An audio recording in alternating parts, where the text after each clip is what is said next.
And your next host is responsible for switching from styrofoam to paper containers at McDonald's. It's Curtis Sliwa. Joined by Mrs. Sliwa, Nancy Sliwa. We get to double team you, James Flippin. Yeah, no, don't go anywhere. Okay, I got to stay in the hot seat, I guess. I gave you homework yesterday to reach out to the socialist who is the comptroller of the city of New York, Brad Lander. It was reported that with his investments of pension dollars, city workers' pension dollars, in his last fiscal year, he had lost $33 billion in investments. $33 billion. Yeah, that's what they apparently have up on the website for the comptroller. So they acknowledge now. Now, have you gotten an explanation? So I did reach out to the comptroller's press team, and I have a call scheduled for about an hour from now where I will be speaking to a representative from the comptroller's office, Brad Lander, and she said she's going to explain to me how they put these returns together. So she didn't deny. I asked, basically, is this $33 billion figure accurate?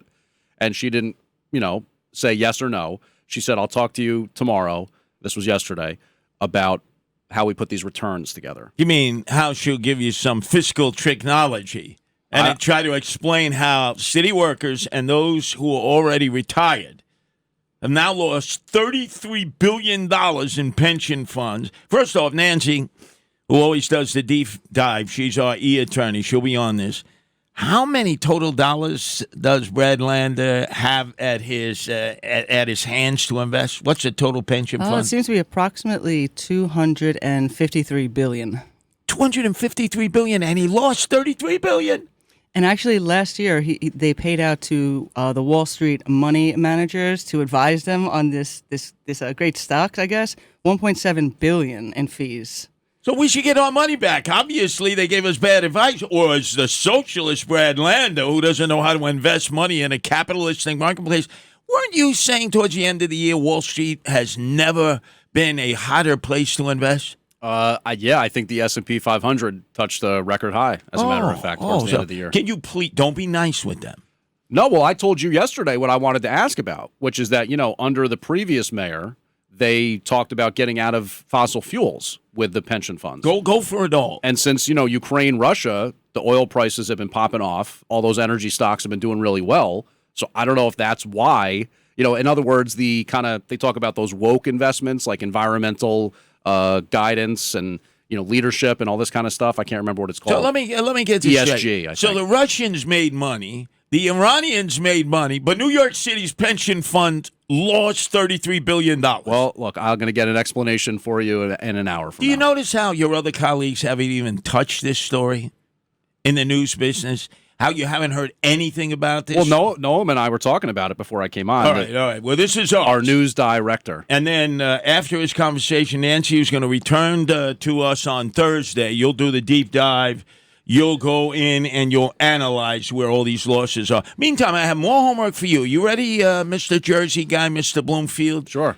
Now that Mayor Adams is demanding that everyone in New Jersey be in sync with him against Governor Abbott, I want you to reach out to the governor of New Jersey, Murphy, who's declared New Jersey a sanctuary state. Find out, is he going to take any of these illegal aliens who stop in New Jersey before they go on to New York City? What happens if they decide, something?